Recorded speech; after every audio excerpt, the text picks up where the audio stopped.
Hi, I'm Sophia Jessica, and this is Angel, and welcome to the fan carpet. Hello, Chad. How are you doing, mate? Good, Mark. How you doing? Yeah, I'm doing well, thank you. It's wonderful to speak to you.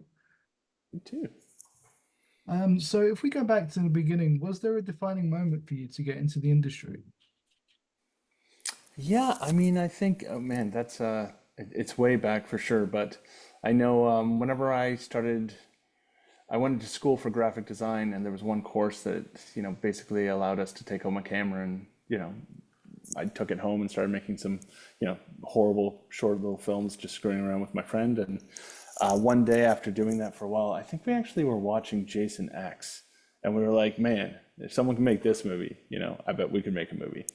And we went out, we set out, and we wrote a script, and it was far too long. We had no guidance at all.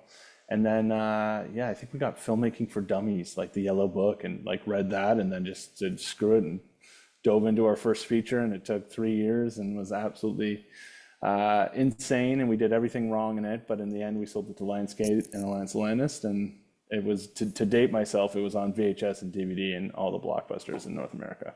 So Oh, today, I would say that movie's probably unwatchable, but back then, it was a pretty big success for us, and yeah, just kind of kicked things off. cool. And obviously, any mistakes that you made during that film, you know not what not to do for the next ones. Exactly. I think we did a ton of films with very like really no money. We were just absolutely obsessed with making movies in our small town of Guelph. No one had really made a movie there before, and oh man, we were just so hooked on it, and we were so obsessed with it that we just kept writing and kept making these movies with our friends. And at this point, all of us from the small town, we're all still making movies, and we're all expanding and kind of working with other filmmakers and talent and whatnot. And yeah, no, it's been great. I mean, I still feel like I'm learning from every film that I do, and growing for the next one. Absolutely. I mean, that's the joy of it, right? To like keep learning as you grow, because like you don't just want to like when you plateau, that's kind of the place that you don't want to be in when Yeah, there's nothing left exactly. to And learn. it's really it's art as well. So I mean, there is no filmmaker out there that is only ever going to make amazing films. Mm. Every film is different, every film's a challenge. You always go out with the intention that this film's going to be the biggest, best thing you've ever done. And it's exciting when the stars align, and a project comes together like it feeds, and you know really feels like something special. Yeah, absolutely. So, on the subject of it feeds, what was it about the story that made you want to tell it on screen? Yeah, I mean, I think, I struggled for a while to write the script, the follow-up script to a movie that I did in 2018 called I'll Take Your Dead. Um, since then, I had lost both my parents to cancer and dealt with it myself as well. And I really, struggled writing the next horror movie I wanted to do because it all just kind of felt like it didn't matter anymore, you know? I had a, very hard time in that period and COVID and all that, and was really like, what do I really want to do? What story do I want to tell? And it wasn't until, one day, I had kind of the rough idea of it feeds, but I couldn't really crack the idea of like, you've got this entity, what is this entity? And when you do a ton of horror films and read a ton of stuff, it's like, they're always the same. It's like, it's an artifact or this or that, or, you read about it in a book or whatever. And I was like, what can I do that's different? And what can I do that's, special to me? And then once I thought about it, I was like, what if I just created a demonic version of cancer? Just something that only had one focus, is to kind of feed and destroy. And that's its mythology, is that it's not, it doesn't have, a greater being or motive or anything. It's just like one idea, is that it feeds and it just wants to destroy. So at that point, I got very, very excited because I was like, okay, well, now I get to write these badass characters that can go beat this thing. Mm. And, for me, it was very therapeutic. And, at that point, I wrote the entire script in about 7 days. And it just came out of me. And, it really lent itself to, the concept really lent itself to kind of bring in a bunch of inspiration from a ton of different films that I've always loved and wanted to, kind of inspire some of the stuff that I've done. So really like movies like The Cell and Nightmare on Elm Street and, Event Horizon and The Fountain, all these things, I got to kind of push them all together and they just fit. So they fit very, very nicely. And I was really, happy about that. But it all came together and, we got the script done, and the first place that we went out to get it financed, loved it and financed it, and we're off to the races. Awesome. Well, sorry to hear about the struggles. My family's been touched with cancer as well, so I'm right there with you. I mean, it was a happy Sorry to ending. hear that. It was a happy ending for my dad because he's a survivor, but yeah, not everybody's so lucky. So your cast is amazing. So what was it about Ashley and Shawn specifically that made them stand out to lead the film? Yeah, both of them actually had, oddly enough, worked with some of our producers before, and I loved Ashley, and I instantly knew she would be amazing for the role, and Shawn as well. They really, really fit what we were trying to do, and both of them, I've been a fan for a while, so it was really exciting to kind of get the projects to them and them read them and come on board. And again, once the ball started rolling with this movie, there was this impending strike that was coming up. So we had to shoot the movie very, very quickly, and we had to cast it very quickly, which is, casting is often one of those things that lasts forever, and often, movies never get made because they never get cast. So we were definitely nervous going into this with the timeline that we had, but luckily, Shawn and Ashley loved the script, and I think from the time that we sent it to them to the time they were on set was like a week. So it came together very, very quickly, and man, they're such pros as soon as they got to set. I loved working with them both. I loved that, they challenged, every aspect that they could to try to make this movie better. I'm a very collaborative director, and, I never look at a movie like this is mine. This is my movie. It's like, I always look at it like this is our group is building this, it's like, this is a movie that's all of ours, and if we're all excited about it and passionate about it, it's just going to be better and better. So I really, really enjoyed, sitting down and doing the rehearsals that we had, and, having them kind of be like, well, what about this? What about this? What about this? And, us going back and forth and being like, yeah, how do we, put all our minds together and really make this amazing? Because the other thing is we made the script, I wrote the script, and it got greenlit so quickly that usually we would sit down and we would we would rework a script for a year or two or something, and this one just came together so quickly that I think, it was still evolving as we were shooting.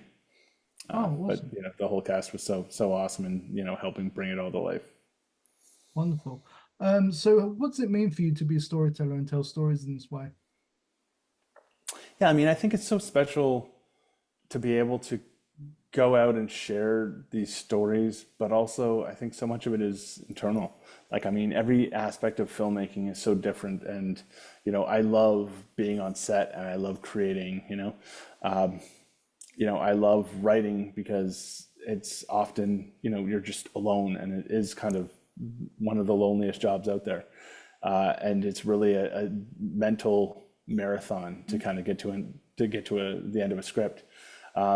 And then obviously going out and promoting a movie and, sharing it with the world is, it's very fulfilling and very exciting, when you're really, really proud of it. So I think with It Feeds, it's something that, it's a lot of fun. It's got a lot of scares in it. It's got some twists and turns and stuff. And I think it's, a film that I'm very, very excited to share with audiences and get their feedback and, see some people jump in the theater.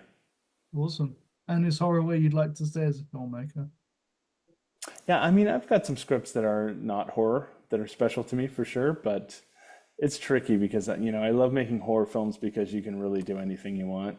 There are no rules in horror films. If I want to, halfway through It Feeds, if I want to send them to the moon, we can do that, You can do whatever you want in horror films. And they're also so much fun to make, getting together. It just feels like you're getting together with your buddies and doing some weird science experiment to try to get some movie magic, trickery to work. And, every day on set, just it feels exciting. And it's the best of both worlds. You also get to go in and be like, make that drama film that you love and make that comedy film that you love and do a little bit of all of that. You know, like I always feel like you should be able to take away all the horror from a horror movie and still have like a nice engaging script that people would still, you know, love to watch. Absolutely. Absolutely. So what are you hoping audience will take away from It Feeds when they see it on Friday? Yeah, I mean, I think, you know, for me, it was a journey that helped me. It was definitely therapy for me. But that's something that was just for me. You know, I think for audiences, I just hope people come in and have a great time. You know, I think it's an entertaining movie. It moves pretty quick. You know, it's got some you know, personal elements to it. It has, you know, some trauma. It has some really dark elements, but you know, it also has some laughs in it. So I just I hope people go in, you know, have a good, well-rounded experience and come out, you know, just with the fact that if we can make them, you know, give people a good time for an hour and 40 minutes with the small budget that we had and a lot of heart, you know, I feel like that'd be a success for me. Brilliant. And just finally, where can we find you online to keep up with everything you're doing? Yeah, just if you search Black Font Films or just at Chad Archibald, all of our socials, you know, generally post the majority of the stuff that we're doing. It posts the new films that we're making, some of the stuff from the past as well. So brilliant. Well, I look forward to seeing what you do next, and thank you so much for taking the time today. Awesome. Thanks so much, Marc. Thanks very much. Take care. Thank you for watching The Fan Carpet. Please follow us on Facebook, X, and Instagram for more content. Bye for now.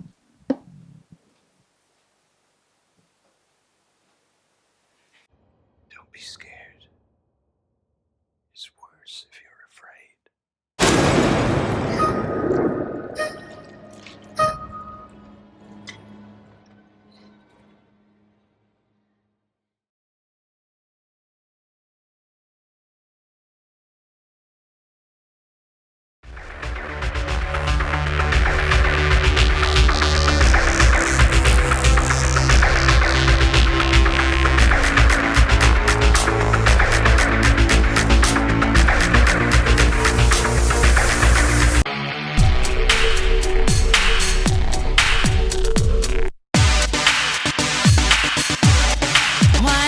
You show what you can do.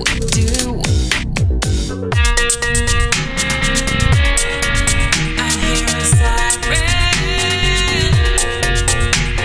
Maybe you were wrong about me.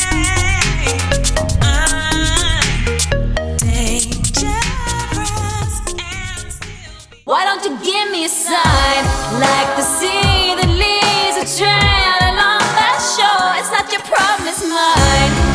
Everybody thinks that I'm okay.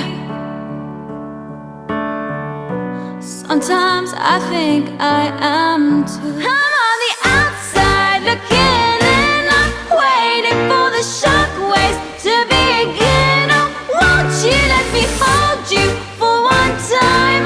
Just a rainy day in a London cafe.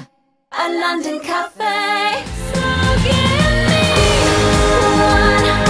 one last serenade. Say to me, or swear at me till the night turns into day. And it was a shame when daylight faded, because we didn't notice at all.